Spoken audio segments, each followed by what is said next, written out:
கொங்குநாடு மக்கள் தேசிய கட்சியுடன் தொகுதி பங்கீடு குறித்து பேச திமுக அழைப்பு விடுத்திருக்கிறது. அண்மை செய்தியாக பார்க்கிறோம். கூடுதல் விவரங்களோடு செய்தியாளர் பாண்டியராஜன் இணைகிறார். பாண்டியராஜன், விவரங்கள்.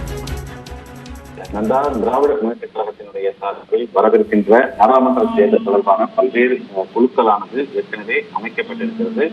ஏற்கனவே தொகுதி பங்கீடு பேச்சுவார்த்தை என்பது முதற்கட்டமாக காங்கிரஸ், மதிமுக, சிபிஐ, சிபிஎம் உள்ளிட்ட கட்சிகளுடன் நடைபெற்றிருக்கக்கூடிய நிலையில் முதற்கட்ட பேச்சுவார்த்தை இன்னும் முடிவெட்டப்படாத சொல்லியிருக்கிறது. இந்த சூழலில் தான் கூட்டணியிலேயே அங்கம் வைக்கக்கூடிய விடுதலை சிறுத்தைகள் மற்றும் கொங்குநாடு மக்கள் தேசிய கட்சிக்கு 12ஆம் தேதி என்பது அழைப்பு விடுக்கப்பட்டுள்ளது. இது தொடர்பான செய்தி கடந்த ஞாயிற்றுக்கிழமை வெளியிடப்பட்டுள்ளது. இந்த சூழ்நிலையில் வருகின்ற 12ஆம் தேதி மாலை 6 மணியளவில் கொங்குநாடு மக்கள் தேசிய கட்சியினுடைய நிர்வாகிகளுக்கு பேச்சுவார்த்தைக்கு குழுவானது திமுக பேச்சுவார்த்தை குழு என்பது அழைப்பு விடுத்திருக்கிறது. இந்த குழு வருகின்ற 12ஆம் தேதி மாலை பேச்சுவார்த்தை விடுகிறது. ஏற்கனவே கடந்த 2019 நாடாளுமன்ற தேர்தலின் போது நாமக்கல் நாடாளுமன்ற தொகுதியினை கொங்குநாடு மக்கள் தேசிய கட்சி ஒதுக்கீடு செய்யப்பட்டுள்ள நிலையில் இந்த முறை அந்த தொகுதியினை திமுகவிற்கு ஒதுக்க வேண்டும் என்று நிர்வாகிகள் கோரிக்கை விடுத்திருக்கின்றனர். இந்த சூழ்நிலையில் இந்த பேச்சுவார்த்தையானது நடைபெற இருக்கிறது. நன்றா, குறிப்பா கொங்குநாடு மக்கள் தேசிய கட்சி எந்தெந்த தொகுதிகளை கேட்க வாய்ப்புகள் இருக்கு, அவங்களுக்கு எத்தனை தொகுதிகள் வழங்க வாய்ப்பு இருக்கு? பாண்டியராஜ்,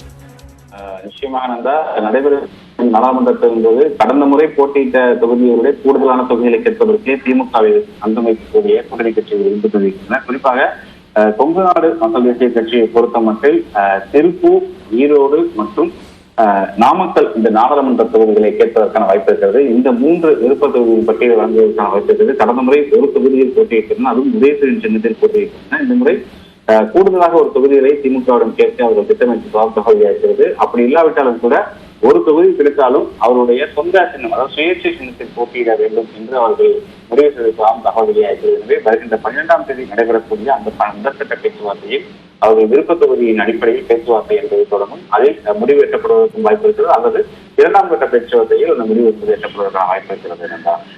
நன்றி பாண்டியராஜ், விரிவான விவரங்களுக்கு.